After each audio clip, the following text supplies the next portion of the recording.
Good evening, everybody, and welcome back. Welcome back to Acres of Diamonds. And as I said, this is the long-awaited interview, intimate talk, conversation, call it what you want, that we wanted to have with our brother, Dr. Umar Johnson. He is officially live in the studio. And we're prepared tonight to talk about whatever it is that you want to talk about. All the guests in the studio are more than welcome to ask our brother questions. We had a brief little talk during the break, and Dr. Umar said that he's open to talk about the things that are on the mind of Black America. Call us up early in the show if you like. Telephone number is 215-490-9832. 215-490-9832. If you are joining us via the different outlets where you can hit us, I encourage you to go to the TuneIn app. Go to the TuneIn app and click Time for an Awakening. Click that. You can hear us. You cannot see us. Tonight, we're so deep, I said, let's do this, Troy. Let's just put the spotlight on our guests. We only work with one single camera to be on our guest tonight. And he is here in the studio with us. We are so very happy and excited to have our brother with us. All the way from Philadelphia, North Philly. Where you from now, man? I know you're traveling all over the world. I used to say the country. People say, you know Dr. Umar? I said, man, I've been knowing Dr. Umar for a mighty long time. So he just got back from Japan, London, Dubai. You name it. You name it. He's been there. That's what's up. But what he's been doing, he's been preaching and speaking Black love and Black empowerment to our people, and we are so very happy to have him here with us. And I want to ask the first question, if I may, because people have been texting me, they've been inboxing me, they sent me an email. You got to ask him about the school. What's the update with the school? When is the school opening up? Good question. Number one, on Frederick Douglass's birthday, my kinsman, that's February 14th, I'll be doing an official Frederick Douglass Marcus Garvey Academy School announcement. So I'm not going to go too deep in it, except to say that they should probably be tuned into my Facebook and my Instagram on February the 14th. I don't know what time I'm going to broadcast it yet, but it'll just be a special 1-hour announcement to let folks know where the school is going to be, how they can participate, how they can support. But also along with that, the school will be the headquarters for an organization I started back in 2005, the International Movement for the Independence and Protection of African People, which is a Pan-Africanist movement. So I will be giving a rebirth to the Team Pan-African movement, and the FDMG building will be our headquarters. So for brothers and sisters who may not have school-aged children, who may not necessarily be looking to teach, they can still come and help us organize on a grassroots level. One of our biggest issues as a people, we're not organized. We're not organized at all. Black men are not organized. That's why we keep on being persecuted the way that we are. Black women are not organized. That's the way they keep on being victims of misogyny and other things the way that they are. Black parents are not organized. That's why our children are constantly suspended, detended, special educated, psychiatrically medicated, juvenile incarcerated, and prematurely exterminated. Black teachers are not organized. It is amazing as an educator, as a principal, as a school psychologist, that we don't have a National Black Teachers Union. I don't know of a population that probably suffers more racism and discrimination than black teachers. But most black teachers are still members of the historically racist white teachers unions. Here in Philadelphia, we have the Philadelphia Federation of Teachers, a white racist teacher union. So they take your dues money, they claim to represent you, but at the end of the day, they don't fight for black teachers the way they fight for white teachers. And it's just amazing that we don't have a National Black Teachers Union. So under the umbrella of Team Pan-African, we're going to be doing a lot of things to actually help our community and focus on issues that we've ignored for a long time. With that being said, I got to say this because it's on my mind. Today is the day chosen by the United States government to honor the legacy of Dr. King. I am very disappointed that we have allowed the white power structure of this country and the black bourgeoisie. And Philadelphia probably has the most powerful black bourgeoisie in America. In fact, if you're not aware, the Boule was started in Philadelphia by W.E.B. Du Bois and others while he was a professor at the University of Pennsylvania. So when you deal with the Coon Illuminati, the untalented 10th, the black bourgeoisie, the gatekeepers, Philadelphia probably has one of the strongest groups of black gatekeepers in the country. The black bourgeoisie is very much in control here. Now, with that being said, I don't like how Dr. King's birthday has been remixed into a day of colorblind solidarity. Right. How it's been remixed into a day where you go out and clean up your community, which I'm not against, but there's unions who receive $1 million contracts to clean up the streets that tax dollars are paying for. So why is his birthday being used as an opportunity to get free labor out of black youth? Okay, the same black youth that can't even find a job in the city, by the way. Okay, Dr. King was not martyred for being colorblind. He was not martyred for cleaning up communities. He wasn't not martyred for integration. Dr. King was murdered for one thing and one thing only: economic justice and redistribution of the wealth. That's why Dr. King was murdered. Not for holding hands for white folk, but trying to get black people their piece of the economic pie. Let's remember him and honor him the right way. Right. Now, I agree. I heard that what you said. Now, I always really contribute why Dr. King was killed, slain, murdered, because he spoke out against America's participation in the Vietnam War. That was part of what caused him to fall into ill repute with the power structure. But that's not what got the trigger pulled. That's not what got the trigger pulled. There were a lot of very powerful personalities, leaders, organizers, athletes, and entertainers who protested the war in Vietnam. Right. They didn't like him for that, but that's not what got Dr. King murdered. What got Dr. King murdered was the breadbasket campaign, when he decided that in the fall of 1968, he was going to take millions of unemployed and homeless, black, white people, every color, every culture. They were going to march on the mall in D.C., and they were going to erect a tent city of poverty in front of the White House. And they were not going to leave until everyone left with a home and a job. This wasn't one day. This was forever until we all leave with an opportunity. That would have embarrassed the United States government that makes of living, of advocating for capitalist opportunities for rich corporations around the country where poverty is rampant. So for Dr. King to show up on the mall in D.C. saying, wait a minute, you're talking about other countries and how they treat their poor. Look at how you treat your own. Wow. That would have been an international public relations disaster for America. And that's why he had to die. Okay. That's deep. Jay, you want to...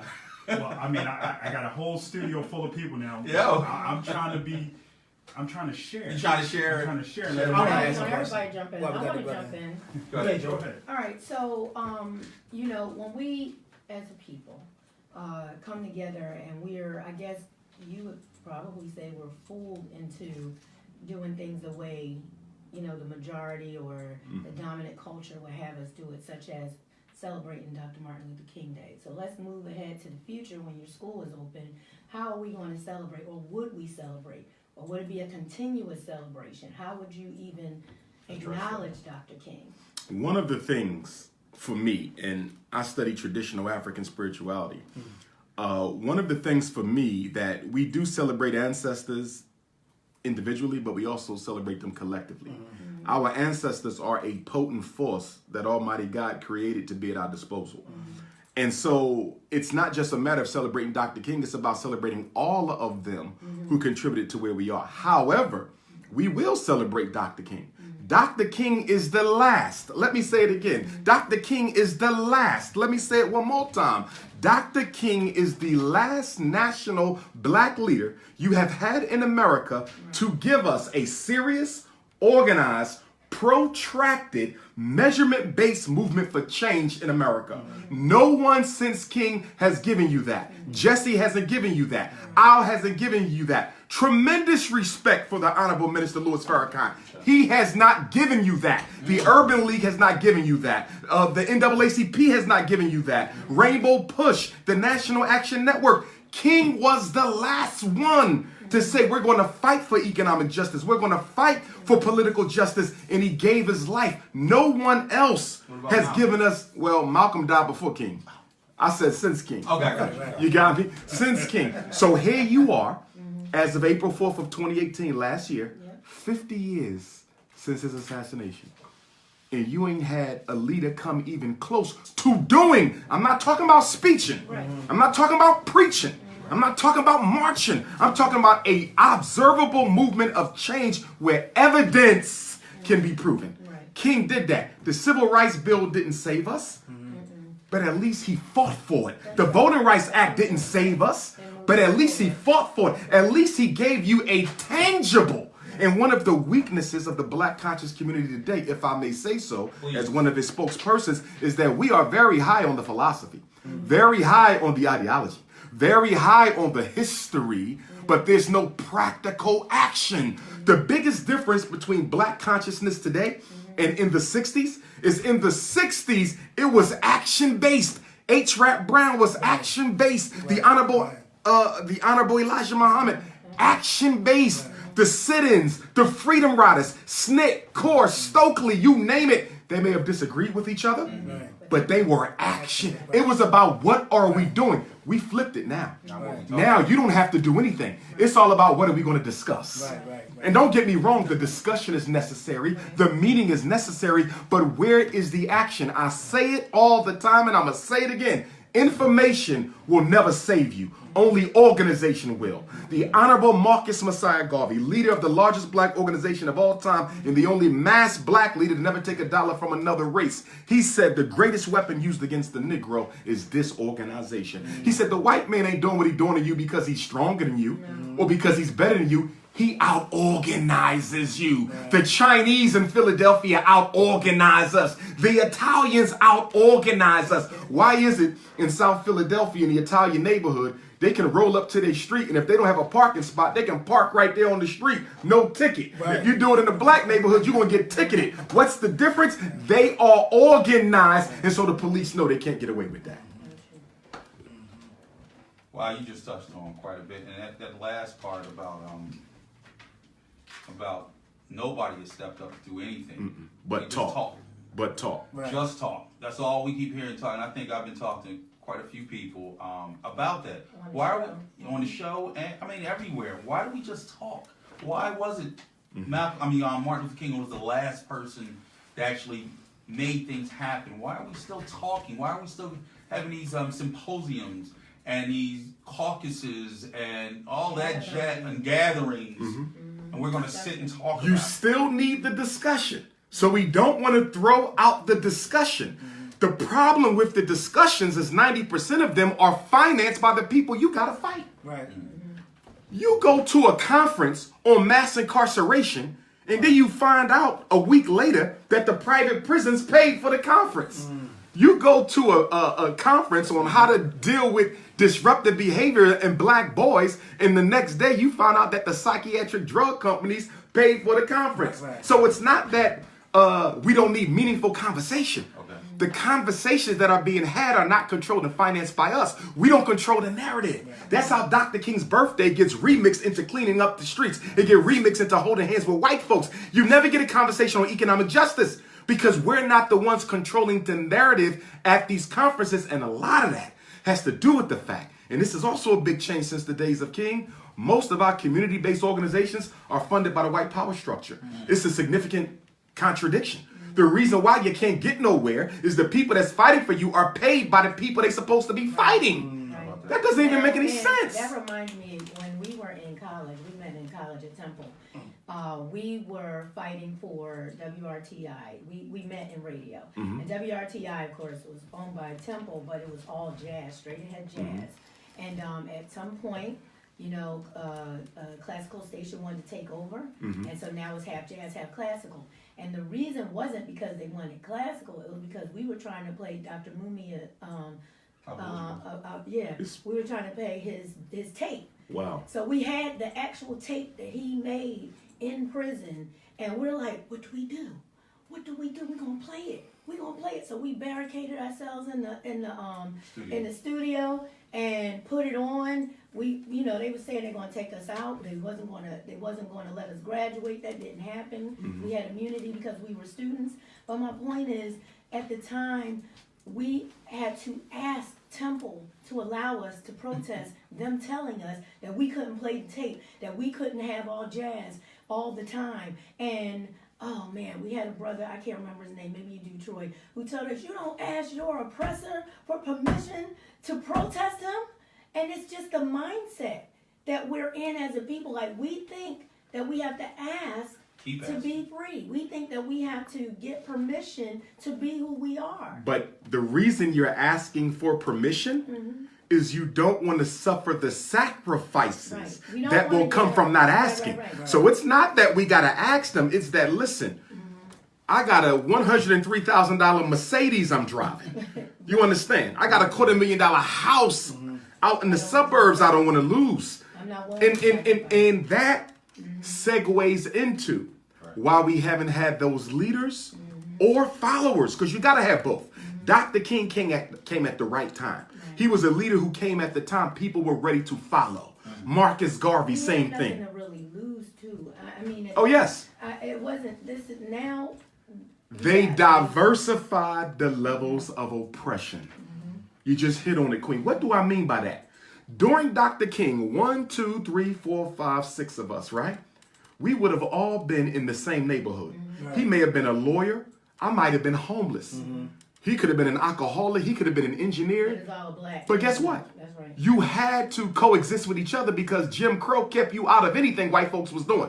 So there was no diversification of the oppression. Whether you had a PhD or a GED, we were the same. After Dr. King, they would change that. One of the first things they did, they decided that they would reorganize black leadership so that they would control it.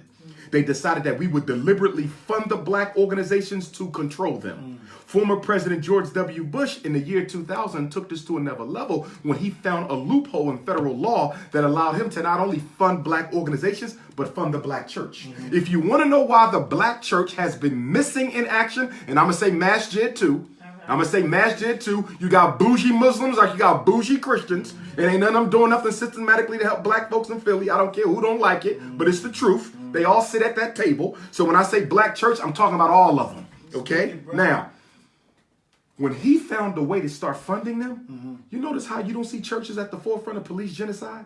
Why you don't see churches at the forefront of mass incarceration? You don't see churches at the forefront of unemployment, churches at the forefront of miseducation. Where is the black church?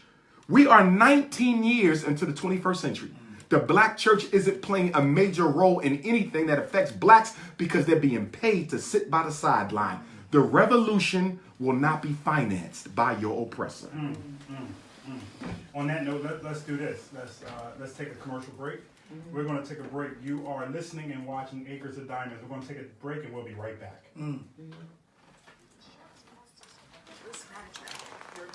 I would keep it going with that same momentum. Yeah, is his mic on now? Because I don't want to be able to get I think we just passed. You want to check? Just pass. No, I don't think it's on. Pass the mic like Pass the Beastie mic. Boys. Check it. That's Tap Let me into just it. check it real quick. You hear that, Troy? Not yet. No, it's not up. You got to not pop it up. up.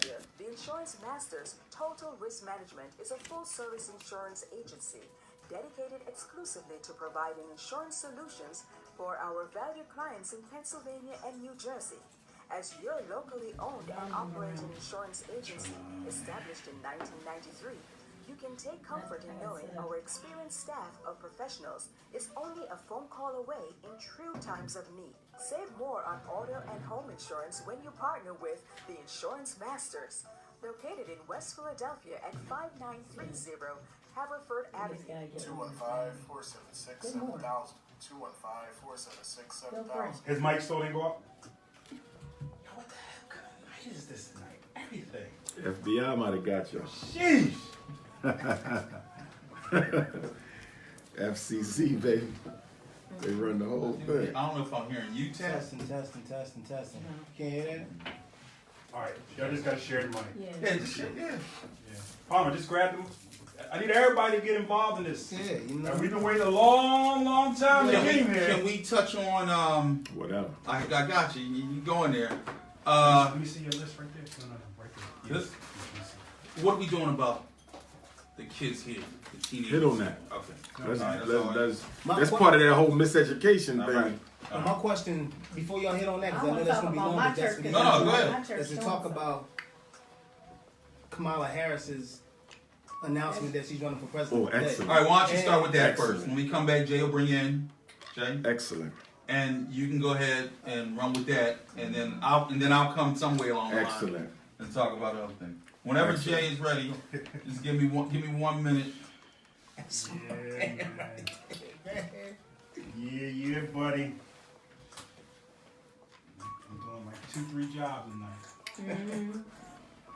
It's normally not like this. Look, It's no matter what it normally like. we Got a doing phone it call now. coming in. Maybe if their number pop up, we can tell who it is. This call is being recorded. Why is that? Whenever you're ready, Troy.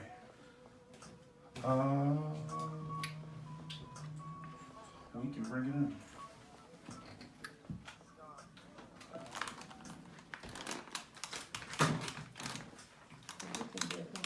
Good evening, and welcome back to Acres of Diamonds here on Facebook Live. Also, I was about to say here on Acres. I know. It's all If good. you're joining us now on the timeforanawakening.com platform, if you're joining us on the Black Talk Radio Network.com, ourradionetwork.com, Time for an Awakening, we thank you. Telephone numbers is 215-490-9832. Once again, 215-490-9832. We got our brother in the studio with us, and we having a real conversation. And when we put the flyer out a number of weeks ago, we said that we wanted to talk about the state of Black America, where we are as Black folks. And with everything going on with SNAP about to be taken away from people, and the whole welfare thing and the shutdown with 45 got the government on lock. And I didn't even realize this today until I saw someone, and they said, yo, you know, even the Secret Service, even the dudes that ride around with him are not getting paid. Nope. Now, what's your thoughts on this? Because I know everybody's got questions. Day in that for 31. you. What's your thoughts on this very quickly on 31 of the the Orange Man and everything that he's doing? And it's like he's got the attitude now like, I'm taking my ball and I'm rolling out. Well, number one, I think that Donald Trump is using strategy. The Congress is predominantly Democrat now. So although this lockout hurts the Republicans because he's the CEO, in many respects, it's going to also hurt the Democrats significantly because they run the House. You see, so this is just a strategy to hurt their credibility amongst working class people. But larger than that, I consider this a distraction. Nothing that matters is normally on the news. This is a distraction from other things that America is working on, the one white supremacy world order and other things like that. This is just a temporary distraction. They'll get it together. They can't let it get so bad because it'll hurt people at election time. With that being said, though, it is within the design of the New World Order to bring about a social catastrophe in America and globally, because America is one of the only places that hasn't had a social catastrophe, okay? And they need to bring that about in order to justify the international police coming in, and that is a forerunner to the One World Order, which is basically bringing the entire planet under one government, one military, one banking system, one incarceration system. So America is one of the last pieces that needs to fit into that puzzle. The United Kingdom is also one of those last pieces that need to fit into that puzzle as well. So it is relevant, but at the same time, it's a distraction as well. But I think he's largely doing it to hurt the reputation of the Democratic Party. Wow. So you think that martial law is on the way? President Barack Obama signed more martial law executive orders than any president in American history. There was no need to do that just to do it. It's coming. There's a reason for it. It's coming. Brother, I gotta Stop giving your guns back. Go buy some more. Say that one more Stop time. giving your guns back. You better go buy some more, because God forbid, when this situation comes, and I hope it doesn't come in our lifetime, but it likely will. Right. You can not only arm yourself, you're going to have to arm your whole block. You're going to have to arm your own block, because what's going to happen is the para-racist groups that live up in the mountains, the hillbillies of Pennsylvania, hillbillies of Virginia, hillbillies of New Jersey, they're going to be deputized by the government to come on in and kill black folks. They did it in Hurricane Katrina. You had police and you had paramilitary groups, civilians who have been deputized to take life. They were literally going through New Orleans assassinating black folks. Wow. That's deep. Brother, I got a question to ask you. First of all, it's like an honor for me to be sitting in the same studio with you. Oh, the honor's mine, black man. Honor's mine. I'm a follower of your work, and I greatly admire what you do. It's a blessing, brother, and I say continue to do what you Thank do. you. You know what I'm Thank saying, you. brother? Yes, sir. Today, I wanted to ask you, what was your thoughts on Kamala Harris, the United States Senator, coming out and announcing her presidency for the United States? When she announced it, the first thing I thought about was, because I'm a great follower of Dr. Amos Wilson also. Yes, sir. And he spoke on compensatory fantasies that black people suffer from. Yes, sir. You know what I'm saying? And I was fooled once, you know what I mean, by voting for Barack Obama as president. And to me, looking at his presidency, Barack Obama, contextually, voting for Kamala Harris would be like doing the same thing. Oh, yes. You know what I'm saying? It'll be So worse. if you can touch on that, bro, and what are your thoughts on that? Okay. Excellent question. Whenever you studying the white power structure, you want to look at the timing, the technique, and the tactic. The timing around Dr. King's Earth Day, so that you can cloak this announcement in the disguise of being some sort of a civil rights continuation of where Dr. King left off. But make no mistake, we already anticipated the rise of the biracial politician, okay? See, the biracial African, and I do consider them African unless they don't agree with us. If you don't identify with your race, I don't want nothing to do with you. You understand? But other than that, for those who are biracial, they have no control over how they come into this world. And they're going to be treated as black, whether they like it or not. So as long as they're willing to identify with the rest of us, I see them no different as you and I. Okay. However, historically, that population within our group has always been used against us systematically. I'm not saying that all biracials are sellouts, because I got friends who are. I got heroes who are. Some of the greatest Pan-Africanists of all time were mixed race. That's not the point. The point is, systematically, the power structure depends on biracial Africans because they already have a natural, God-given split loyalty at birth. Now, when I look at Kamala Harris, I see a biracial woman with a white husband. Show me who you love, and I show you who you are. So right there, that automatically tells me she has nothing, no interest whatsoever in helping black folks. I can almost guarantee you she's hostile to black males because she damn sure didn't marry one. You understand? And going even further, see, her agenda is going to be to further the feminist movement, okay, the anti-black male movement, okay, but with her being a so-called minority, it'll look like she's serving all the constituencies within the community, but she's only looking at the feminist constituency, you see. And so I would not support her presidency at all because it's nothing but white supremacy and blackface. One of the things that racism did in the 21st century, Y2K, it reinvented itself. And it reinvented itself with 3 new faces. One face was the LGBTQ movement. Another face was the feminist movement. Another face was the multicultural movement. Okay, those would be the 3. LGBT, multiculturalism, and feminism. Right. Those are the 3 new faces of racism. So you look at Kevin Hart. They snatched him from the Oscars, right? They found an old tweet from 10 years ago and used that to snatch him from the Oscars. But as Nick Cannon pointed out, there was other whites who made comments similar to Kevin Hart. They were not ostracized or labeled at all because it had nothing to do with homosexuality. Right. It was a weapon against the black male. You see what they did with Bill Cosby. 40 ugly old white women all wake up at the same time and say he harassed me 20, 30, 40 years ago.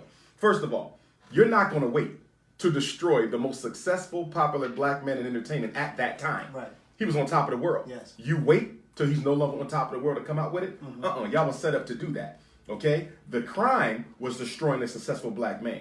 But the tactic was to make it look like he was the perpetrator, not the victim. So this is what they're going to be doing going on now. Now they're snatching all these black men out of prominence with what? Me Too. Yeah, right, you see? Right.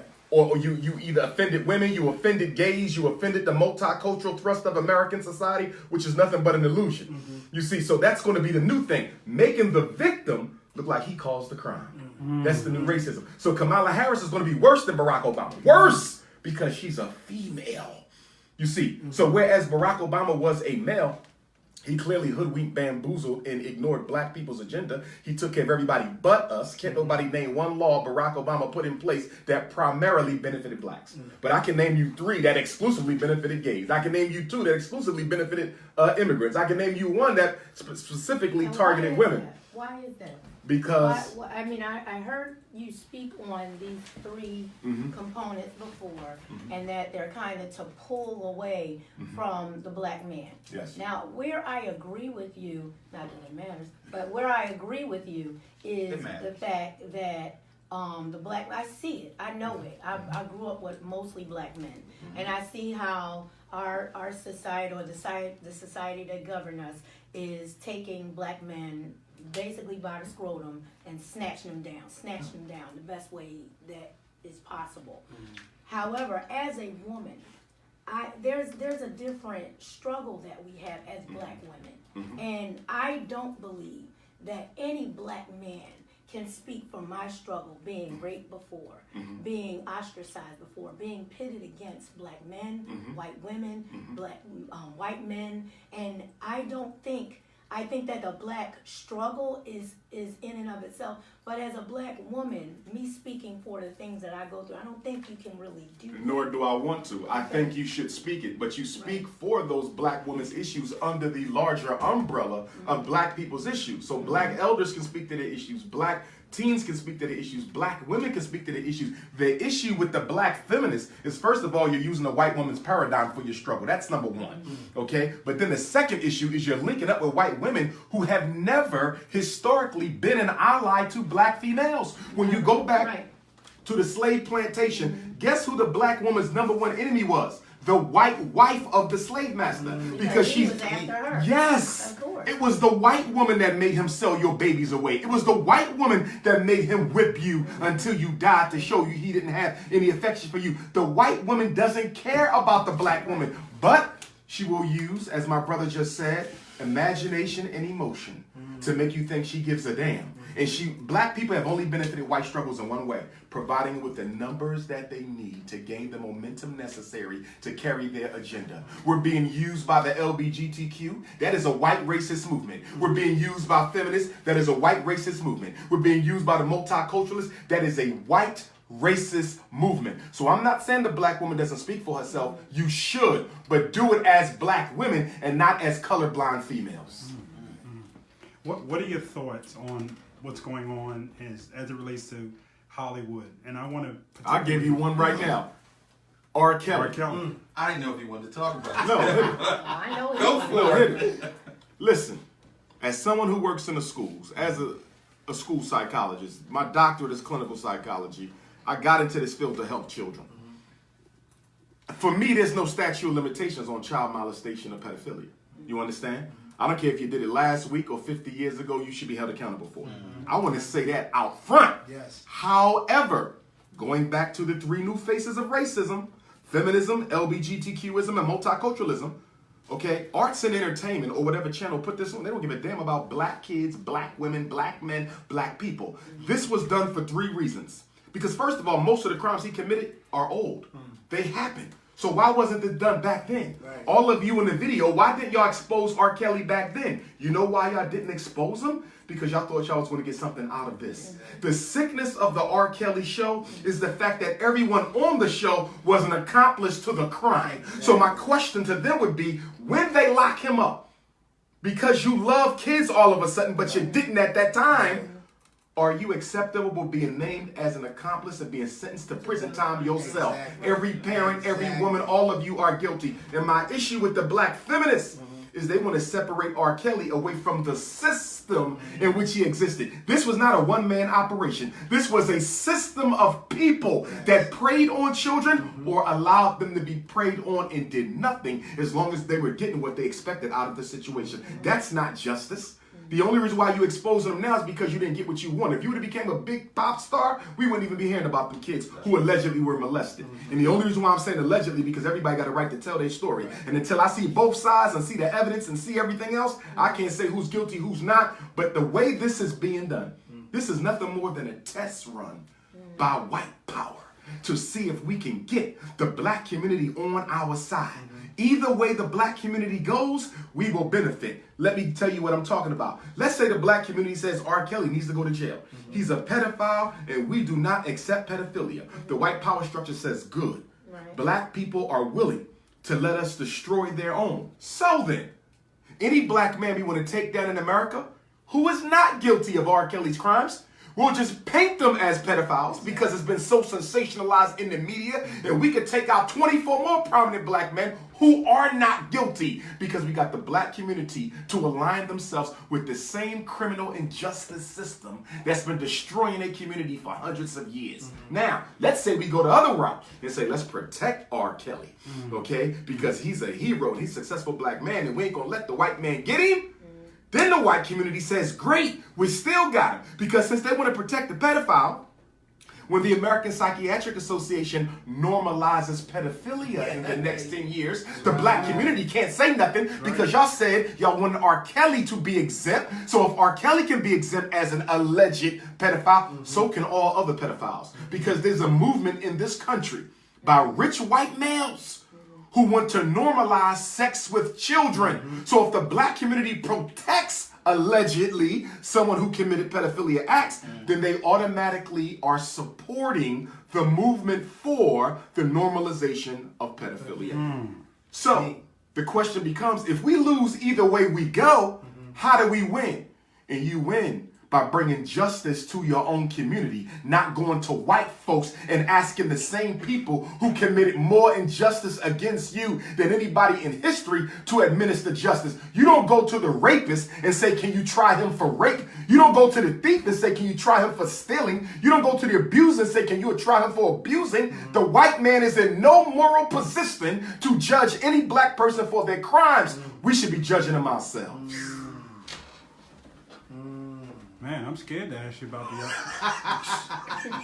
Well, they brought up charges against the other guy. What's his name? Which one? Kevin Spacey. Yeah. Oh, yeah. Oh, but did you hear what Kevin Spacey said? What did he say? And mind you, Kevin Spacey didn't get an R. Kelly show. No, he didn't. He's been quiet. How about No, and he's not going to, because did you hear what he said? Kevin Spacey said on TV, if I go down, I'm taking the whole Hollywood pedophile ring with me. Wow. Wow. Yeah, he won't get a show. He said it on national TV. But he should. It's that one. What's Oh my wrong with God. that?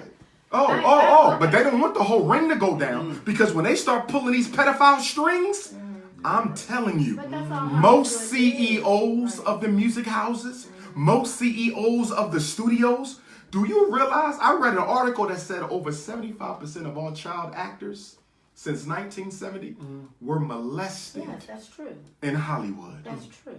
There's documentaries on them. Pedophilia is a Hollywood institution. So Kevin Spacey came out like a gangster and said, if y'all want to play that, I'm going to pull all the strings. And guess who else going to fall out some of them strings? Some of your most recent U.S. presidents. But is that surprising, though? I mean, it's corrupt. See, here's my thing.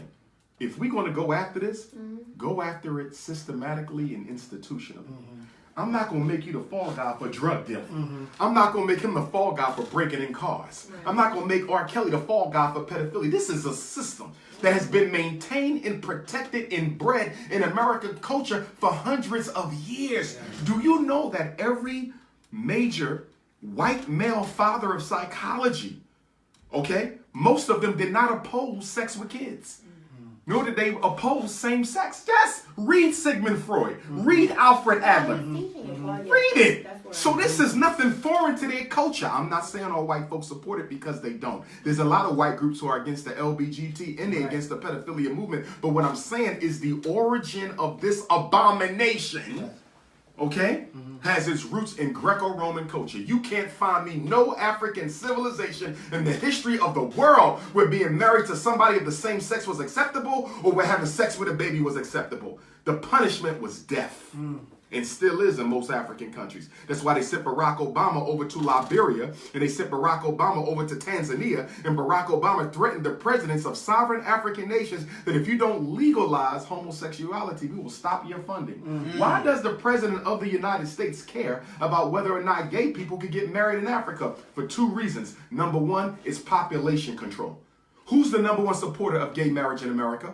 Planned Parenthood. Is that a coincidence? The same organization that birthed the birth control movement, the abortion clinics, is the number one supporter of gay marriage. Why?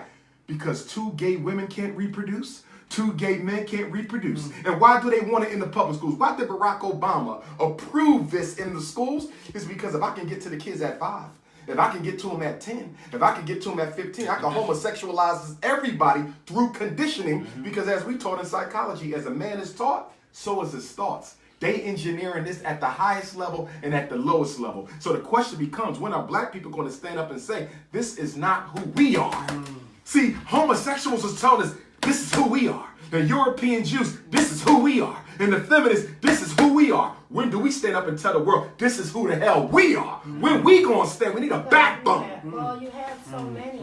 Fire. You have so Fire. many people, though, that is not going to say just that. And then my question is, how do we collectively work together?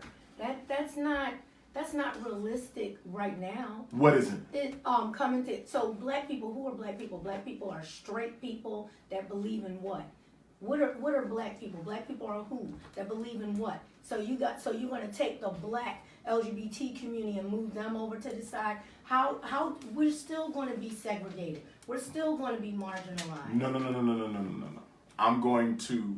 Who I are black agree, people? When you say but I want to black qualify. People, when you say black people, who are they? We all know who black. No, I'm You not can saying see how us. we look, because you're talking about a group of people when we stand up and say who we are, but you're going to separate us right at the question, because everybody's not going to agree with what you're saying. And let me be It's clear. black. You're correct.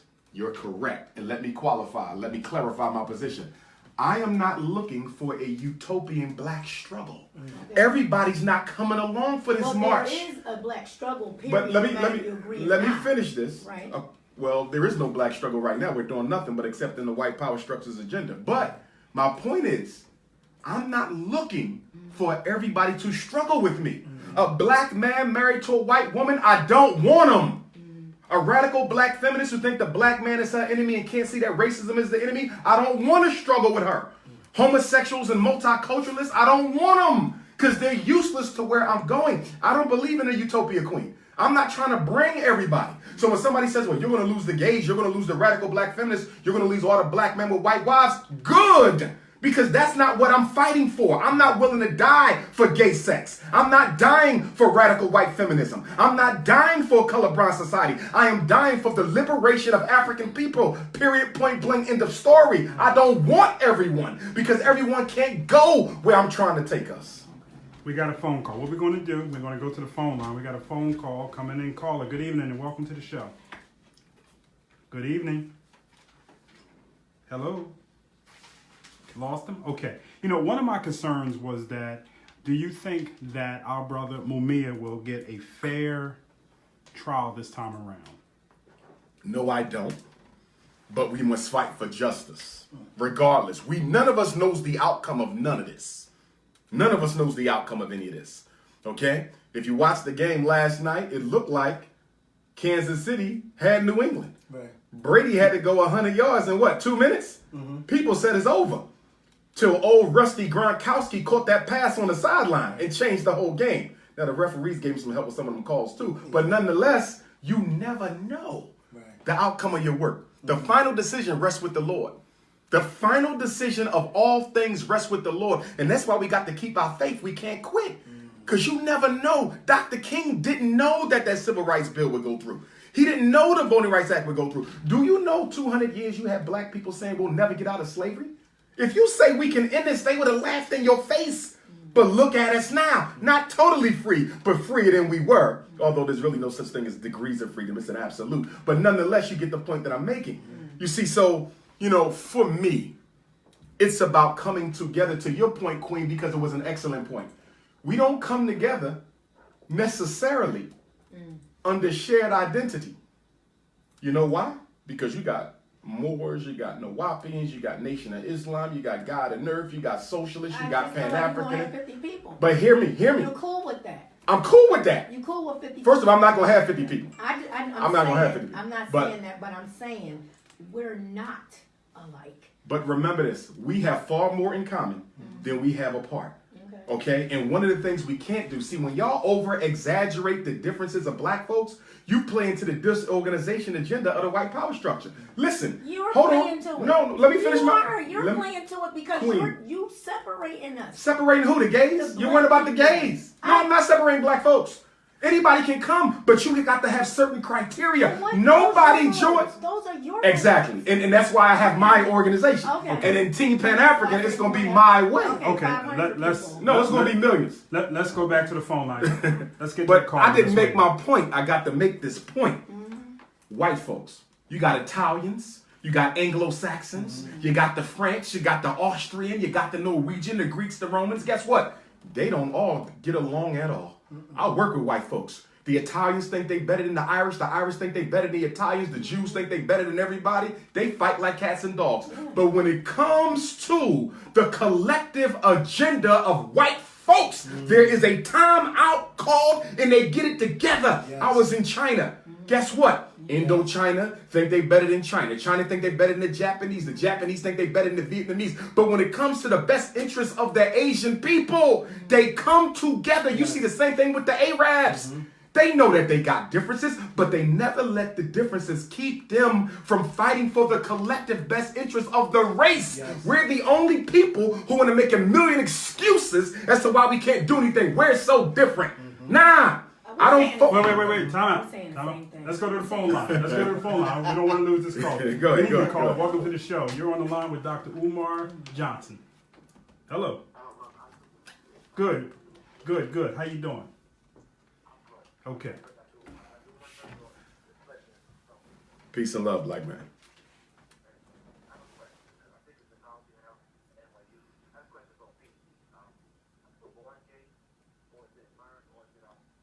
You asking somebody who's not gay?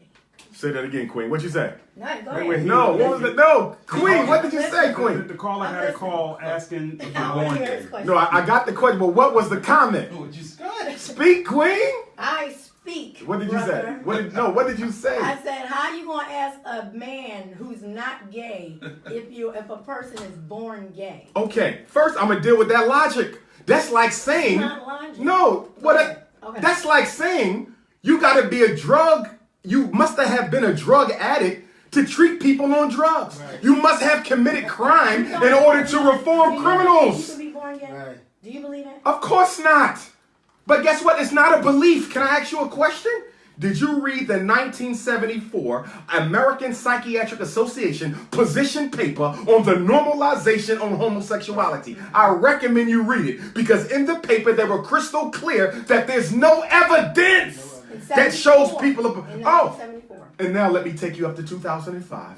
The American Psychiatric Association put out a position statement and they reaffirmed what was said in 74 that at present we don't have no proof that people are born gay. Now, speaking to me as a 20-year school psychologist and doctor of clinical psychology, 85% of all black males I've met in my life who have been homosexual, whether I knew them, whether I treated them in therapy, were sexually abused before the age of 14. I know how this comes into our community. And most of it comes through childhood molestation. And that's another reason why I take a big issue with the feminist movement and the LBGT movement, because I don't see either one of those movements doing anything about pedophilia of children. So how do you stop someone from being gay? Well, wait. Time out. Let's not go into how we stop. Because if it's- No, That's gonna be a long conversation. No. We ain't going to go into that. No. Because we don't. No. We don't. We want to talk about some community. Exactly. Because we don't want an agenda item Right. from the white power structure to dictate this conversation. Yeah. But I do want to Right. say this to you. Yes, please. You prevent black children from becoming gay and lesbian the same way you prevent them from becoming pedophiles. Because pedophiles begin as children. They do not begin as adults. They begin as 7, 8, and 9. You know how you do that? By providing them with a loving, nurturing family house. The number one risk factor, and I want everybody to hear me, the number one risk factor for being a pedophile or becoming homosexual in the black community is not having your emotional needs met. Psychological abuse is the number one risk factor for that. So all we got to do is do our job as black men and black women and raise our kids the right way, and that'll disappear on its own. Watch them. You gotta watch them. Well, you got to pick I'm taking care of the foster kids, and you gotta watch them and make sure uncles that's Well, talking a whole the bunch of foster care crazy system, things that they're not the hitting their kids. foster care system is a major player in the international child sex ring. It is All a I major know- player. All I know A is what you major gotta do player. is watch the kids. I agree with that. Watch the kids. But So you- everybody did was we- preaching they straight, ain't Did straight. we lose the and they caller? raping kids. Did we lose the call? Okay.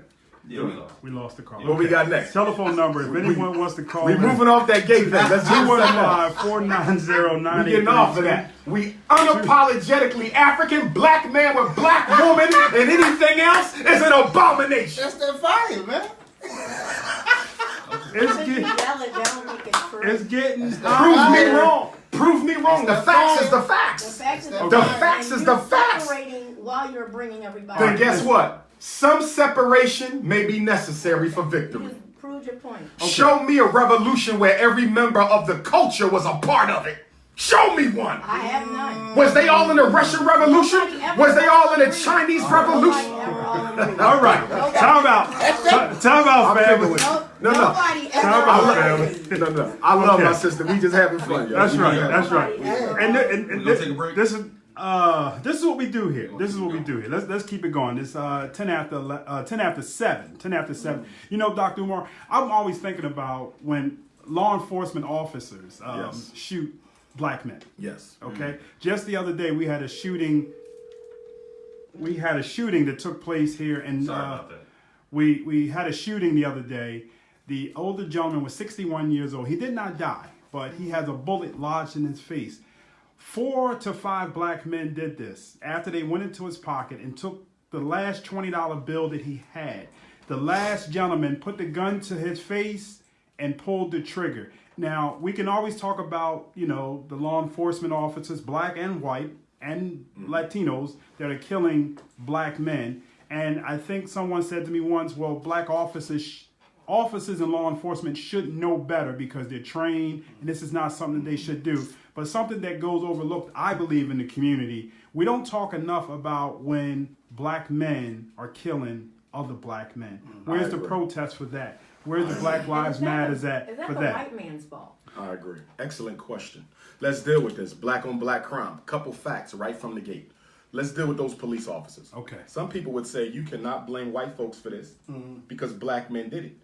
But they did it in the name of white supremacy. Yes. It's not the individual's right to choose. It's the institution that dictates behavior. Why does a black teacher in the public school send your child to special ed when nothing was wrong with him? Are white folks off the hook? Hell no. Because it was white folks who created the culture. It was white folks who created the system. It was white folks who created the atmosphere. So the black cop that shoots a black man is carrying out the orders of the white power structure. Deal with the institution, not the individuals. Now, black on black crime, a big problem. We should be protesting that. That is a major contradiction in the black struggle. However, we must clarify a few things. Most black on black crime, as someone who works in the prisons, okay, works with black males, most of it is politically and economically generated. Let's go back 80 years. Who was the drug dealers and the gangsters? Italians, Irish, Jews. Right here in South Philly, they was gang banging, killing each other, selling dope. Meyer Lansky wasn't an African. Bugsy Siegel wasn't an African. Lucky Luciano wasn't an African. Al Capone wasn't an African. They did the same thing our boys are doing. You know what the difference is? The United States government in 1940 decided to make Irish, Jews, and Italians white folks. Before 1940, they were not white folks. And then guess what they did after they made them white? And guess what they did after they made them white? Well, you had other immigrants, but they were still whites because they were Anglo-Saxons. What they did was they gave the Irish the police departments. They gave the Italians the fire departments. And they gave the Jews the civil service, center city jobs, city hall, that they still control to this day. And the courts, they gave them an economic stimulus package. You want to stop black on black crime? You can cut at least 40% of it out overnight. Give these brothers who are fighting and killing each other over turf territory and drugs a livable wage job with benefits so they can raise their children. Whenever we have conversations on black crime, why we never hear anything about economic opportunity? They never talk economics when they talk black men. It's all about, we gotta create more prisons and maybe we're not tough enough on crime. Or maybe they need some help. Maybe they need some therapy. We don't give a damn about no band-aids. We want a solution. And the solution is economic empowerment. What's the first job of a man? To protect and provide. The protect part, we can do better on that, but some of us can do that. But to be able to provide, That's where black men are hurting because a lot of us are not given that opportunity to provide for our families. That creates the stress that indirectly leads to the murder. Let me give you an example. He's in a Chinese store tonight. I just got fired from my job. I just got fired after 30 years. They laid me off. I walk into the Chinese store. He look at me the wrong way. What the F you looking at? Guess what? He ain't got a job looking for one. He mad at the same thing I'm mad at. 3 babies, 3 child supports, whatever the case is. We get into a fight, I'll kill him. The headlines will say another black man murdered a black man in South Philly in the Chinese store, probably fighting over a blunt. They don't know the real reason we got into that scuffle is because both of us are suffering the same oppression, economic castration. Yes. Well, how do we make it better though? Because I'll tell you how you make it better. We're in 2019 now, and problems don't change just because the time is rolling, bro. No, you're right. You're right. But I'm seeing homes in this area that I can't even afford. And I see that black bourgeoisie we getting moved has out aided of the Caucasian in removing blacks out of all the major inner cities in America. It ain't just Philly. They doing it in Harlem, D.C. You can go to certain cities now. They even starting to work on Atlanta, believe it or not, Black Chocolate City. Okay, it was D.C., now it's Atlanta. But this was a national movement. Guess when they decided to do it? Y2K. It was in the year 2000 that they decided that they was going to go back to the inner cities and take them back. And why did they want to come back to the inner cities in the first place? They never wanted to leave. Why did white folks run away from the inner city? Because after the Dr. King era, integration, housing and urban development, they had to let us in. So white folks ran to the suburbs because part of the burden of being white is always looking like you're better than black folks. So they had to run away to live their own private life. And then guess what the black bourgeoisie did? Followed the white folks out to, because we love white folks. They went back to the city. So they said if these Negroes love us this much, that no matter where we go, they're going to follow us, Right. we might as well go to hell back home. And that's why when a lot of white people moved out in the 60s, they never sold their property. They just became landlords, but they never relinquished their control because they knew one day they were going to come back home. Listen, don't no white person want to sit in traffic for 90 minutes going to an Eagles game. Don't no white person want to sit in traffic for 2 hours going to a Sixers game. It is convenient to live Susquehanna Avenue. Yes. It is convenient to live on Girard Avenue. It is convenient to live on Allegheny Avenue. 3 stops from downtown, 8 stops from the sports complex. White folks is like, we paying all this money to live in the suburbs. It is so inconvenient to get to the culture of Philadelphia and to the sports complex. So they said, why don't we swap? Right. So that's why Donald Trump put the coon from Baltimore, housing and urban development. Oh. Ben Carson. Ben Coon Carson. I did not call him. I called him. I called him. That's what it is. I called him that. That's what I it is. said it. I'm not calling Ben, him. I'm calling it. He's a coon. He's a He's coon. a coon. I'm sorry. Listen. Let's keep it up. No. We love the queen. No, I can't handle all of this. Respect I that. don't care. Troy, please. No. You know who you married. All hell the This queen. is making No. me No. No. We're But not I'm getting talking about as it relates to Ben Carson. Has he sold out Of black course. Yes. Listen, Donald Trump put Ben Carson in charge of housing and urban development so that he could facilitate. That makes him a coon. Yes, but that also If makes he's doing Barack that, Obama He's a coon. He's a coon. He sold us out. But that also I makes. didn't say he didn't sell it. But that I also- said stop all that. But there's a But name that for also- him, though. There's a name. There's a name. Yeah, Coons but- are coons. How you gonna change it if you can't? Me. You can't change it if you can't claim it. One of the things we got to stop doing is being afraid to be unapologetic about our reality. We are in a desperation state. This is a state of emergency. We ain't got time to be worried about nobody's feelings. I can give a damn what a Negro think about me. Shame the devil and tell the truth. Obvious. Shame the devil and call. What we gonna do? You know we love you. We got the queen in the building.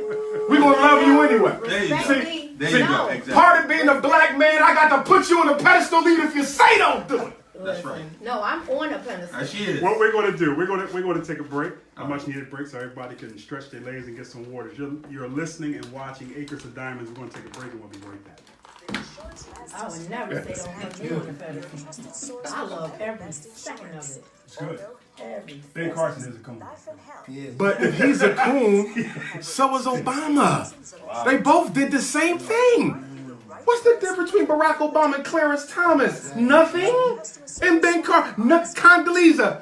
Nothing. You can depend on. Based in West Let's come back and let's touch on the. We still ain't do school to prison pipeline. That's what I want to come back to. Let's deal with special ed and ADHD in Philadelphia. ADHD. We ain't got to spend a lot of time on it, but let's hit it.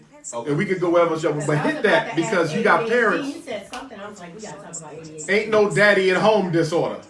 It's Artificial bull diet crap. at home And I don't know disorder. what you talking about. Even What's though bull I get crap? where you're What's coming bull crap? from, I said, I get where you're coming I got the from. receipts. I ain't say that. Anybody need water? Anybody What need I'm water? saying, what I'm saying is I know because we work with children with ADHD and we're like, Well, you a foster parent. Y'all got it really hard. We're giving them Because it's hard for foster parents to say no. All they need is just to be turned around. Yes. And just Go right out that Exactly. door and make. And that's Right why there. I'm opening the school. I agree with you. Yeah, where you You're going at? absolutely right. You got a lot of haters in this school situation. Well, but see, that's only because the haters get the attention. For every hater I got a million supporters. Oh, I know what I'm They talking irrelevant. about. I ain't gonna tell you. And that's why none of them allowed in the school when it opens anyway. You coons ain't coming in.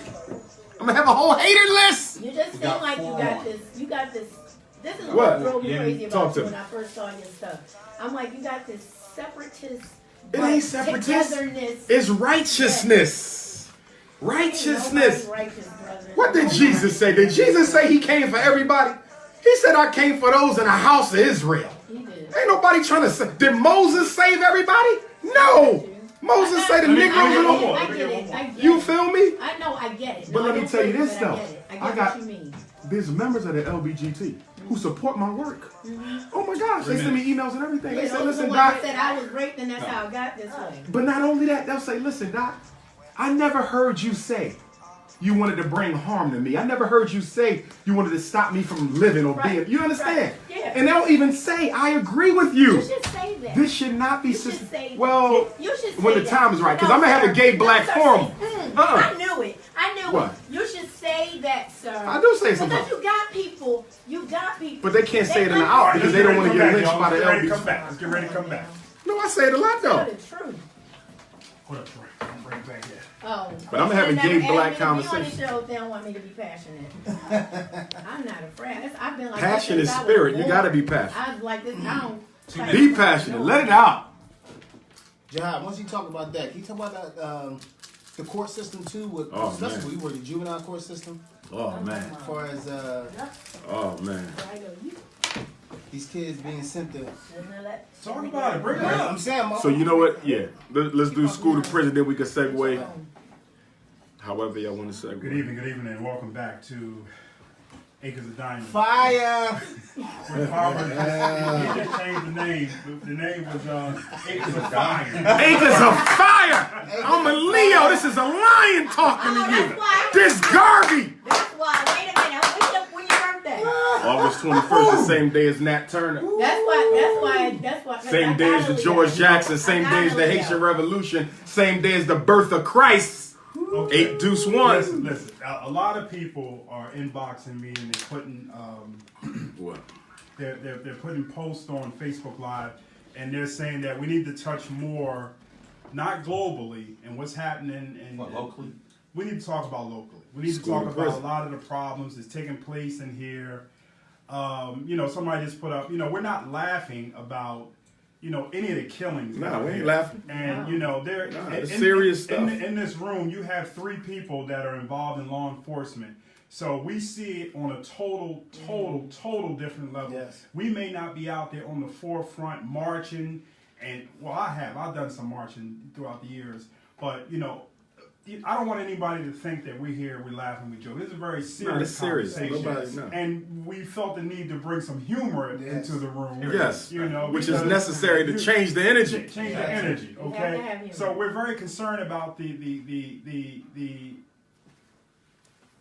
Okay, callers, we're going to get to you. I know we got callers. We're very concerned about what's happening in the streets. We're very concerned about in the street. You are out on the front line. You have thousands and thousands of fans on social media.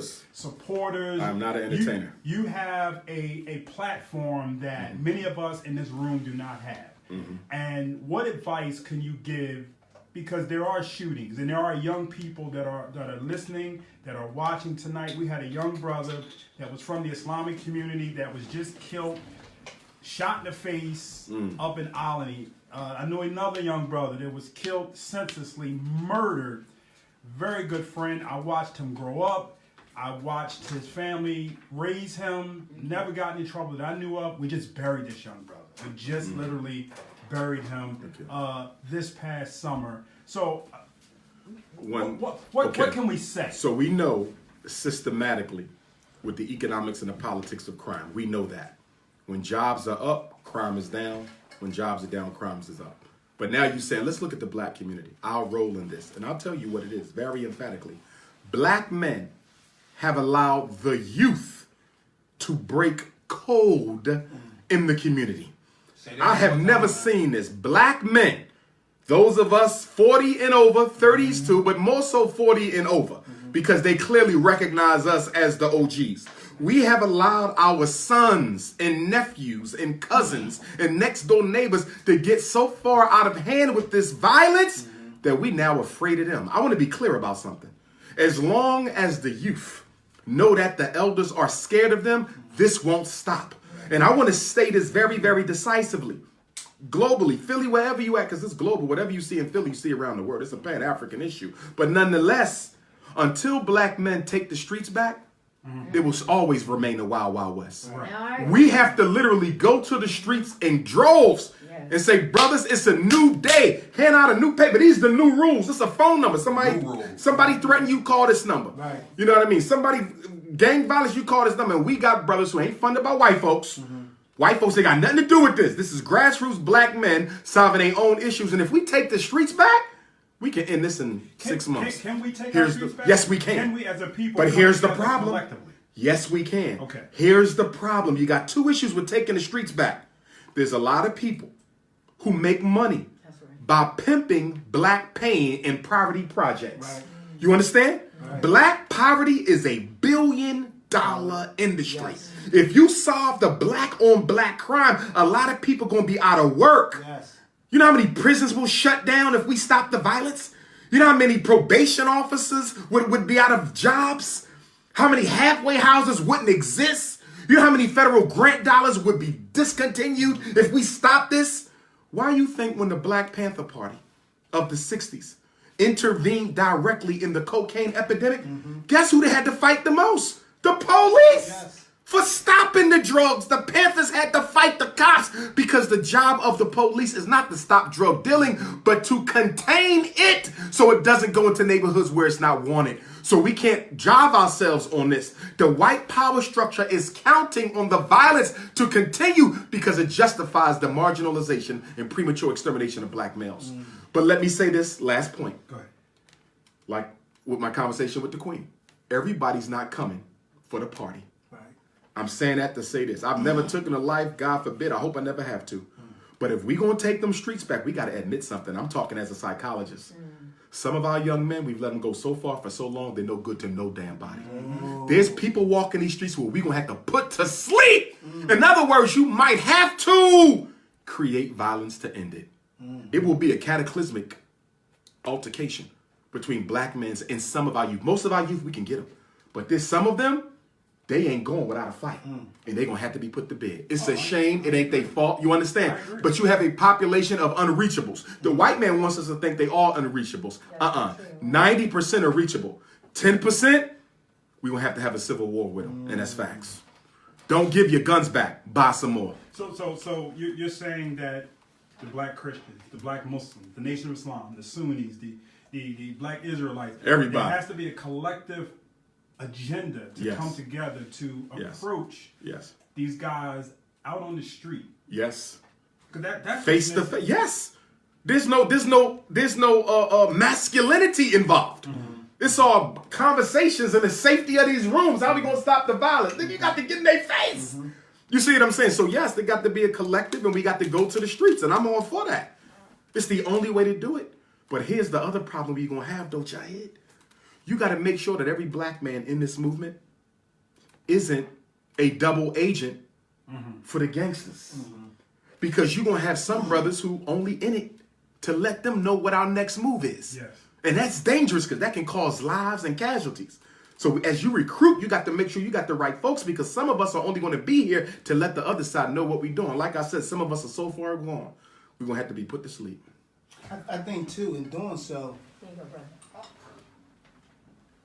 on that point, Dr. Umar, I think I'm with you on your point, but I also think it has to be a collective effort in conjunction with that to supply our youth With opportunities. jobs. Opportunity, yes, my A brother. lot of these I'm glad you brothers said out that. here I'm glad you in the said that, street, yes. They want to work. Yes. They want to support. Give their them a family. chance. They're not bad dudes. Nah, they I talk good to them all the dudes. time. Listen. You know what I mean? You know how many emails I got from brothers who say, Doc, listen, I got 5 kids, but I work for minimum wage. Right. I just don't want to go to the corner. Right. But if I come in that house one more time and see my queen and my 5 babies and I ain't got nothing for them, I'm going to have to go to the corner. And that's why when they talk about this violence and stuff, it ain't because we born this way. Right. It's created out of the social constructs under which we live. Yes, This yes. You can make a violent community out of anybody. They did it to the Irish, they did it to the Italians, they did it to the Jews, they even did it to the Chinese at once upon in time. But here's where the black community is complicit, man.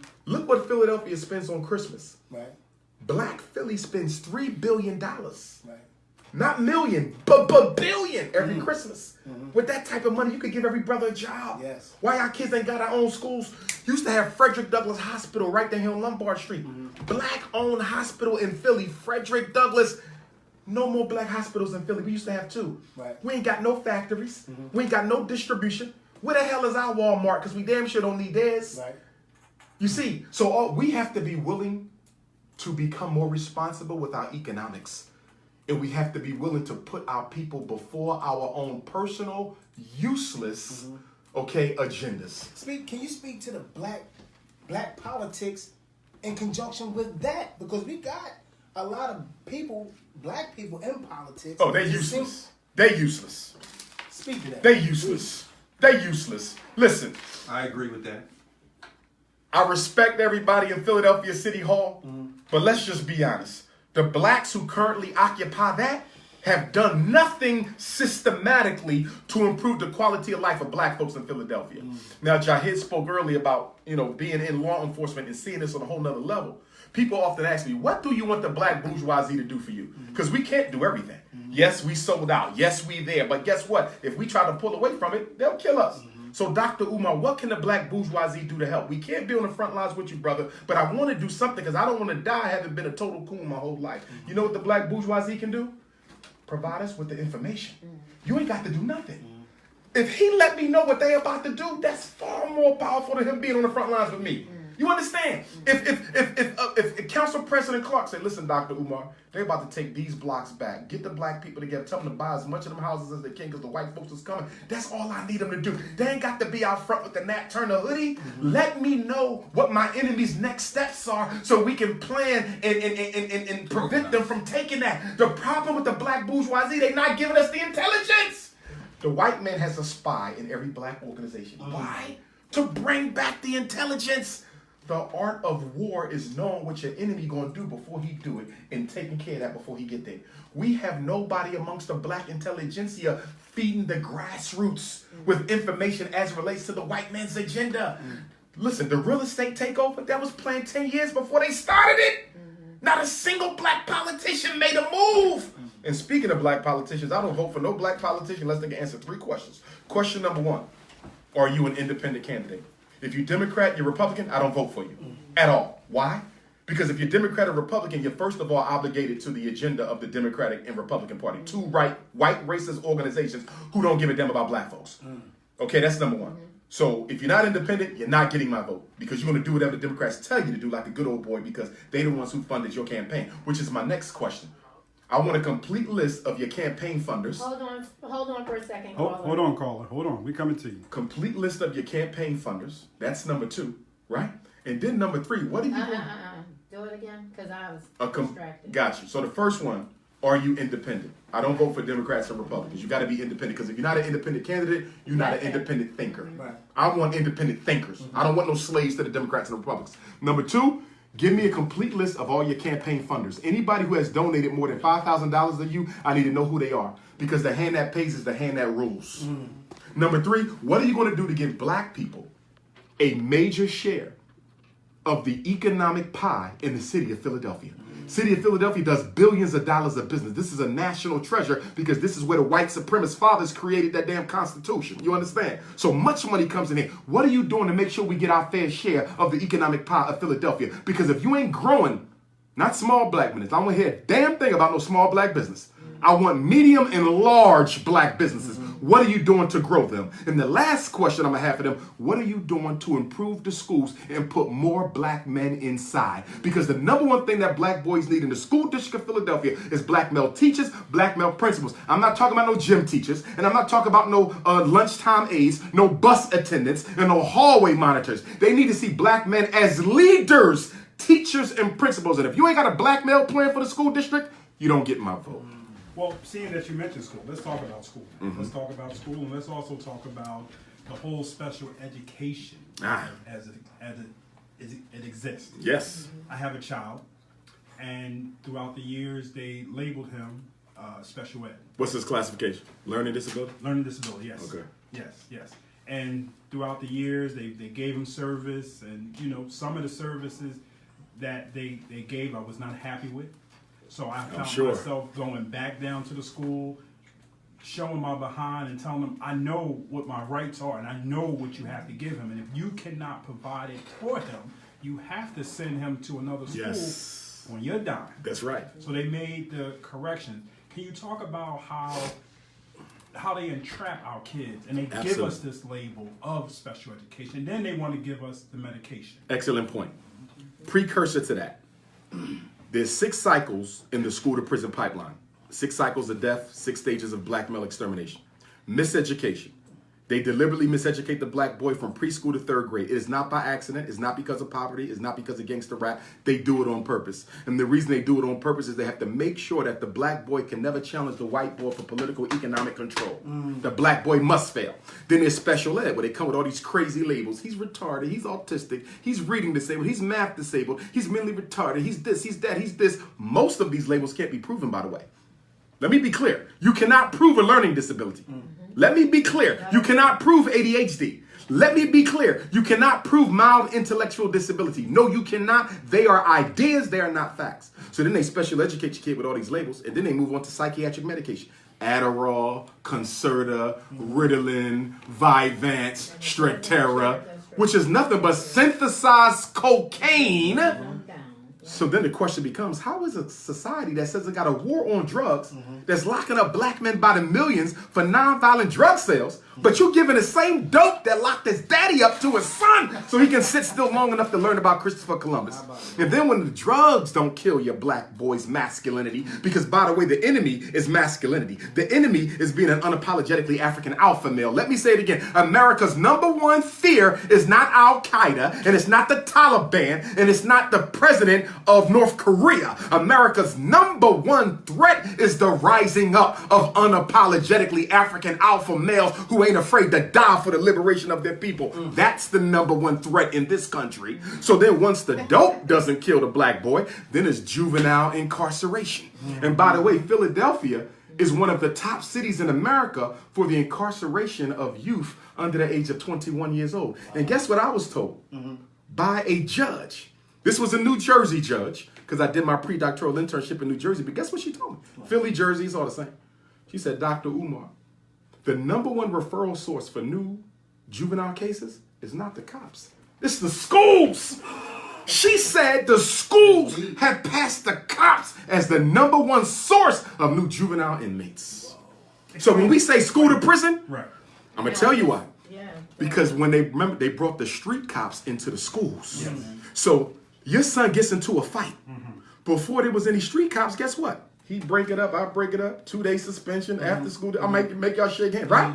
But now you got a street cop in there. So now he can take jurisdiction over that fight and charge that boy with a crime. We should have never let the street cops into the public schools, because now they are criminalizing all the boys. You got kids walking around in handcuffs. I've seen it. I've seen it myself. Yes.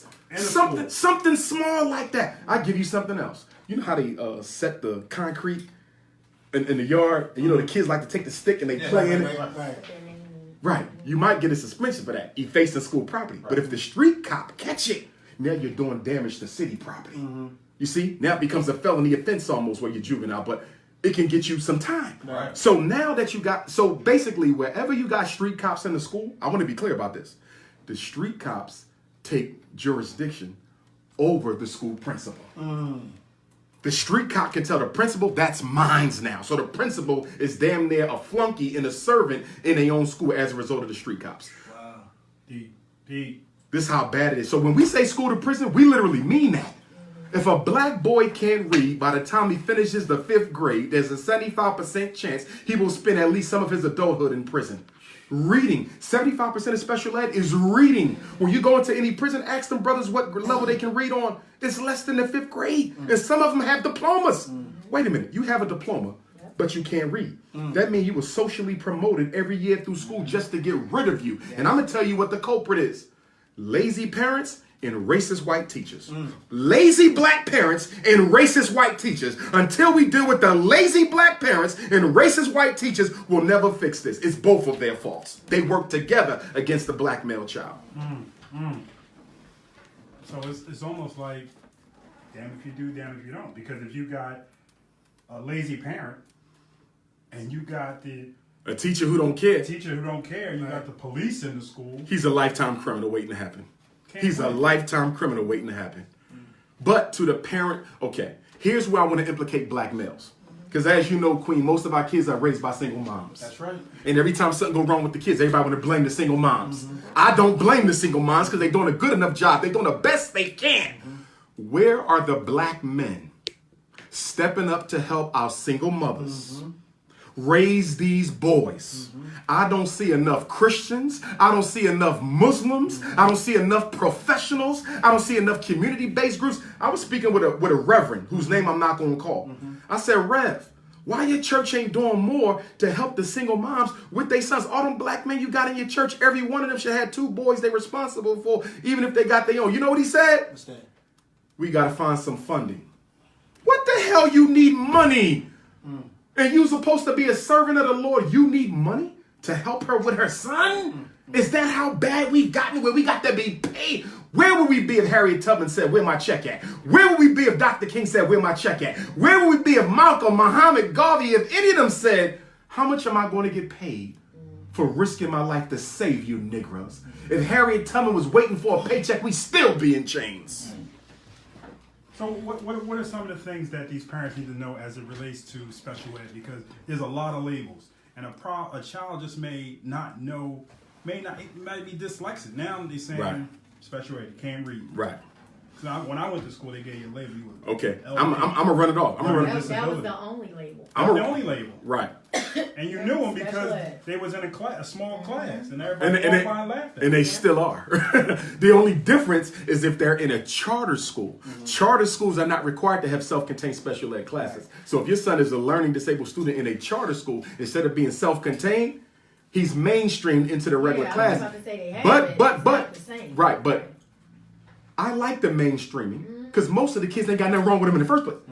But if they have a real disability, a real one, let's say your child is autistic and he's moderately intellectually delayed, he might need a separate class. So then the charter school ain't serving him because this is a boy who does need to be pulled out. So although I largely agree with the charter school approach to special ed, it doesn't work for kids with real problems. If your child is deaf, they need to be at the deaf school. Right. If your child is blind, he need to be at the Overbrook School for the Blind. And I used to be the school psychologist there, as a matter of fact. But my point is, each child's supposed to be taken based on their individual case. But that's not what Philadelphia doing. That ain't what these charter schools is doing. These charter schools are saying, in order to save money, I'm putting them there. In order to save money, I'm putting them there. And that's why you can walk into an intellectually disabled class and see an autistic kid in there. Why is an autistic kid in a retarded class? Right. He ain't retarded. You know why?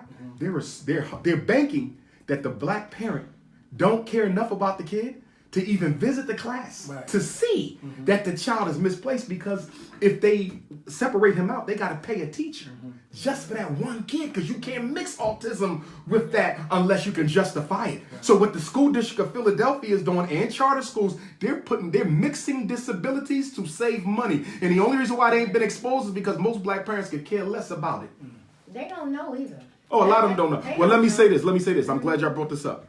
Two things. Number one, another organization I have under the Team Pan-African umbrella is the National Independent Black Parent Association. I want everybody on the show to hear this. This is important. Whether you live in Philadelphia or wherever you live, everybody in Instagram and Facebook world, y'all need to know this. The next training will be in Philadelphia. And it's probably going to be at the African American United Fund building off of Broad and Susquehanna, across from the Uptown Theater. It's probably going to be in March. Oh, okay. It's an invitation conference for everybody to come to get trained by me to lead a chapter of this much needed organization. This is a solution. Could you imagine what we could do in Philadelphia if every black parent was organized? You understand? Together, we could have jobs for our kids. And you know what else we need to do in Philadelphia and everywhere else? We need to force them to put the trade skill building programs back in the high schools. Where's the electric shop? What kind Where's of the trade? carpentry? Yeah, I wanna hear. Where's the auto? Where's the welding? They took them out in the 70s. It was part of the war against black males. It was the deindustrialization of inner city. They took the trades out, and then they dropped the crack off in the 90s. And then Bill Clinton hit us with the crime bill in 1994. And then George Bush came with the faith-based initiative in 2000. And then Barack Obama came with the LBGT bomb in 2008. Every president keep on hitting us with another jab because, like you said, they use our hope and our emotion against us. Yes. Black people are so gullible to anybody who says we are for you. The only thing that's going to save black folks is black folks, and I want everybody to come to my conference because I want to build this organization. We've never organized black parents on a national level. We've never organized black parents on that. I want to do that and take them to the United States Department of Education and say, listen, we want teachers charged with crimes if they refer a kid for special ed who ain't got nothing wrong with him. We want the principal charged with a crime if he signs off on putting the kid in special ed for ADHD when he know nothing wrong with that boy. We got to make the educators responsible for the crimes that they commit, because if there was no crimes in the school, there'd never be none on the street. And then for any parent out there who needs to reach me, if you got an issue with your child and you need help, give them my number. You can text me, 215-989-9858. 215-989-9858. You got any issue, IEP, mentally gifted, reading disability, autism, deafness, blindness, speech and language, I am your school psychologist. Hit Dr. Umar up. But this is why I'm building the Frederick Douglass Marcus Garvey Academy. I want a school where black boys come to school to learn one thing, power. Yes. How to get it and how to keep it and how to protect it. And we raising alpha males in there. Ain't gonna be no LBGT pills in there. Ain't gonna be no Me Too pills. We raising alpha males for our daughters. That's the purpose of the Frederick So Douglass just Marcus. black males. The conference just for that you're boys. having, is there a fee for the conference? Yes, they will have to register. They can go to drumarjohnson.com, drumarjohnson.com, or they can text message me at 215-989-9858. Now, I know we got a caller. Sure. Okay, let's try to jump to some of these calls. Sure. We have 12 minutes left. Caller, you there? Good evening, welcome to the show. Please keep it nice and short and sweet. Good evening. Hold on. Next. Yes, sir. All right.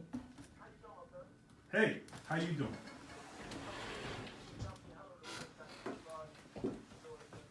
Hey.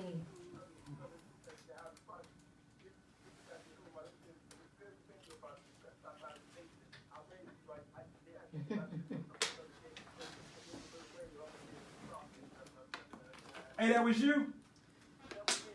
Hey, that's my man. Hey, what's up, man? How you doing? Give me a quick minute. A quick 30-second question for Dr. Umar.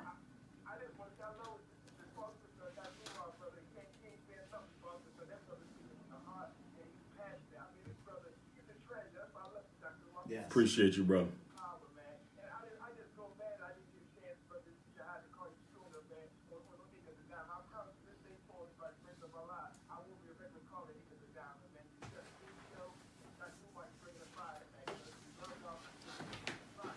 Thank you, Appreciate man. you.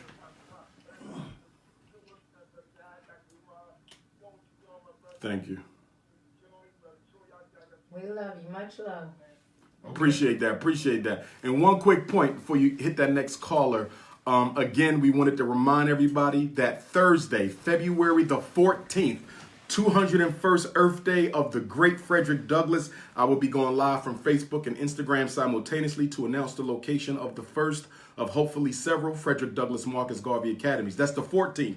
3 days later, on Sunday, February the 17th, I will be making my debut lecture in the Bronx, New York, Boogie Down Bronx. I've been all over New York City, but I've never been to the Bronx. Dr. Umar will be speaking in the Bronx at St. Helena's Church, 1315 Olmsted Avenue, St. Helena's in the Bronx, 5 o'clock, Sunday, February 17th. Be there. Next question. Next caller. Caller, you there? Wait, Sam. How are you, brother? My main man. It's my main man. Wasim from Jersey. I greet you and I welcome you again. I don't have a question. My brother, Umar, for the great work that he's doing and standing up. And I hope and pray that one day he keeps his resiliency against the powers within and the powers without of our community. And I don't say that speak back up to him one day again. I bet you that this goes. I remember you. Hit me up, black man. I remember you. Call me. Take my number. What I'll do, call me. I'll give you his number. You want to give it out on air? Yeah, 215-989-9858. 215-989-9858. Shoot me a text. Especially Camden. Yeah.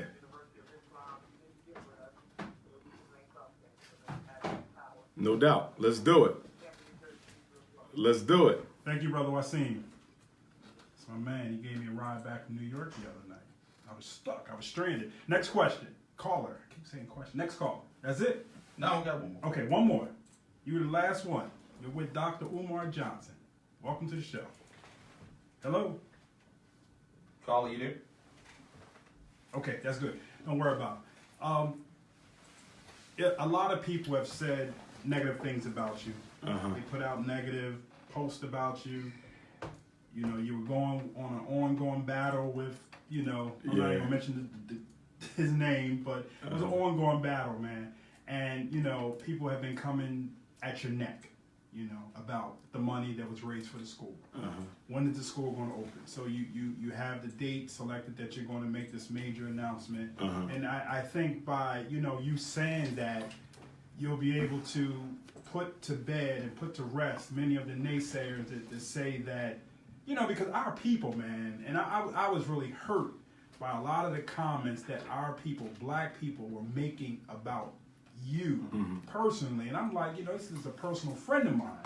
And they were attacking you, brother. And I felt bad for the attacks. And, I'm happy that you stood your ground and you realize that the mission that you're on, it's bigger than, what these people are talking about. You had some people who came on Facebook Live tonight and they said that you could perhaps do more to get your, the men that follow you, that listen to you, that come to your lectures, you could give them more of a charge to go out into the streets to do more.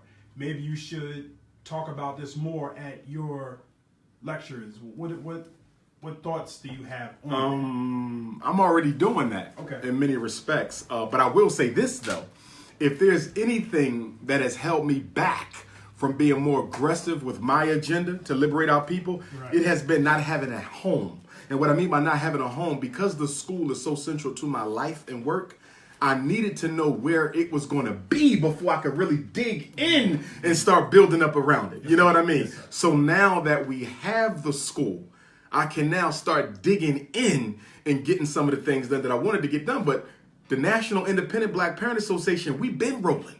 Team Pan-African, we've been rolling. Even before Team Pan-African, I grew up in the UNIA. We've been rolling. So my whole life I've been about work. And I don't say this to be arrogant at all. But if you can name another black professional who is not attached to an existing institution, who has done more to save black children in America, not just Philly, in America, without money, free, I want to know their name. I want to know their name. Nobody has done more to educate black parents about the perils of special ed, ADHD, psychiatric med, IEP, learning disability, from a historical perspective. And Amos Wilson was the greatest black psychologist we ever had and the greatest black scholar. I want to make that clear. But let me say this. After Amos, but Amos wasn't a school psych. I'm a school psych, right? Right. No psychologist in African American history has done more to change the game as it relates to special ed and ADHD than Dr. Umar. Nobody living, nobody deceased. I mean, they've come after you. They've come after your name. They came after your degree. They said your degree wasn't real, that you wasn't a real doctor. They said all kind of things, man. Well, listen, I was on Roland Martin and we dealt with that. I And listen, I'm going to say it again. I don't like putting out the name of the school I graduated from. 2 reasons. I don't approve of them and they don't approve of me. So why mention them? You follow what I'm saying? Now, if I went to Howard or something, I'd be blessed. I'm HU. I went to a white school. Philadelphia College of Osteopathic Medicine. Anybody can call the registrar's office to ask them if I graduated. I mean, it's not a hard thing to find out if the man got a degree. You pick up the phone, you call 215-871, I forget the last 4 digits, and just say, did Umar Johnson graduate from here? Why is that a conspiracy when one phone call will end it? It's because these Negroes ain't doing this because of the truth. They're doing it because of hatred. Right. They're not after the facts, they're after the hate. But February 14th, we shutting it all down. Will you be doing any lectures here in Philadelphia platform? Yes. I mean, you're traveling all over. Yes. No. Listen, I owe Philly. But I gotta find a space. If somebody knows of a space that can hold 300, I tried to. You got a space? Where? That before. Where? Offline, I'll tell you. All right. I got a all right, then we can do Philly then. Yeah, right in South Philly. Okay. Right in South Philly, state of the art place. We good, man. You got to tell me when you want. All right. So give me a date, and we on it. Let everybody know how they can reach you, how they can contact you. You want to take one more question or no? The caller still there, Troy? I still got a call, yeah. Okay, let's go to this call. Good evening, welcome to the show. You're the last caller of the night. Call. They're there, but maybe something wrong with their phone. Something wrong with your phone. 215-490-9832. 215-490-9832. You could be the last caller tonight with Dr. Umar. Go ahead. Talk to us. Nope. Well, I just want to say, man, it's definitely, you and I go back a long way. They there? Yeah, we got a number. Okay, let's go to them. Can you hear me, caller? Caller? Don't worry about it. They have to inbox them. DM them. There you go. That's like DM. That's what you say. This show has been it's been lit. It's been fire, right? Ooh, That's what the people say. We gonna do a part 2. Wait a minute. What do we say, Kendall? Come here, Kendall. What's the word? What's the word for something that's You hot? ain't afraid. You ain't afraid of being my daughter. You better say it. What they say, baby? Y'all can say lit. Lit? Say lit. Okay, All when right. you're over, I was about to say 40. You're over 40. When you're over 35, it's lit. Our guest has been Dr. Umar Johnson, and this was a long-awaited interview. Everybody knows that I had him on Islam Today, but we wanted to have a platform. We didn't have to worry about religious, police, and scholars, Muslims and Christians critiquing what was said or what we played or some of his thoughts or some of my viewpoints. So we're so happy, and we got to do a part 2. Of course. Let's do it next month, Black History Month, February. Well, March, that's up to y'all. Y'all hear that? Now, y'all, my word. His word is bond, brother. Yes, sir. Word is bond.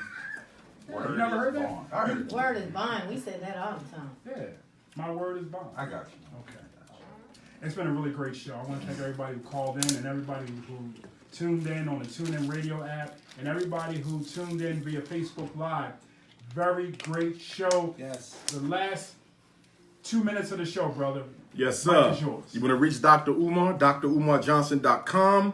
Also, 215-989-9858. Don't forget, February 14th, FDMG announcement. February 17th, we're in the Boogie Down Bronx for the first time. St. Helena's Church, 1315 Olmsted Avenue, 5 o'clock. All children and elders is free. Everyone else, get your tickets. drumarjohnson.com. Coming at you one time. Good Garvey Day.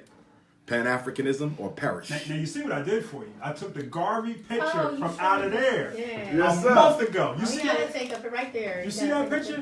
Exactly. I put your main man in. You're Yes, a sir. descendant of Garvey See, or it was Douglas? Douglas. Okay. Not a descendant, a kinsman. A kinsman. Yes. Explain that to the people. Okay, If you've ever read Frederick Douglass's narrative of the life, he talks about growing up on Tuckahoe Creek with cousin Steve. Okay. Cousin Stephen, his cousin, Right. Stephen, is my 4 times great-grandfather. 4 times. 4 times. Who's buried in Eastern Shore, Maryland. I go visit his grave every birthday, every summer still there. Today was Dr. King's, wasn't the original day, Right. but this is the day that Yes, that they celebrated. made- Yes. they celebrate. 33rd. Your thoughts on that? Well, I think Dr. King was the most significant black leader from an integrationist perspective since Frederick Douglass. In many respects, Frederick Douglass fought for what? The 13th, 14th, and 15th Amendment. But it was never guaranteed until 100 years later. That was 1865. But it took it took King 1965.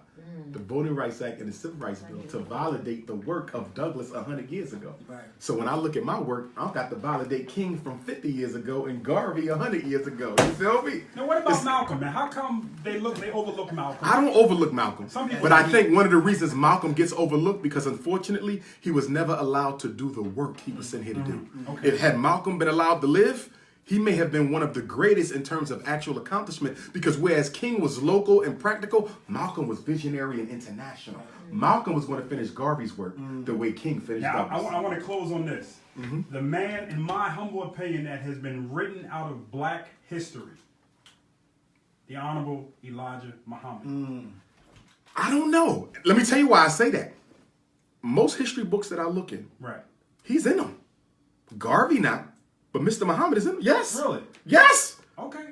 All right. That doesn't mean he's getting his just due, though. I don't think Elijah Muhammad's getting his just due. He may not be getting his just due. He may not be getting his just due, but he made it in. He's in there. Okay. He's in there. Okay. Real quick before we go, tell everybody how they can get in contact.